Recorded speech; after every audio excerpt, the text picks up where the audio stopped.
vão surgir. Sei que provações virão, mas põe a tua fé no intercessor, que é Jesus, que sempre te estende a forte mão.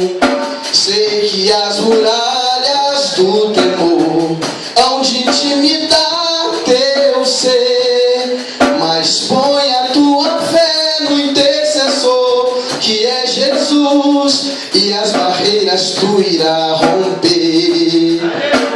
Pois não há barreiras para aquele revestido do poder que vem de Deus, destruindo todo mal e dor. As mais altas barreiras tu irá transpor. Sei que não há nada nele que consiga separar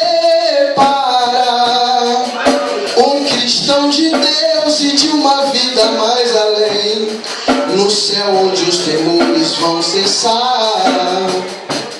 É intransponível esse amor que Jesus tem pelos seus, dando livramento em plena luta, em plena dor.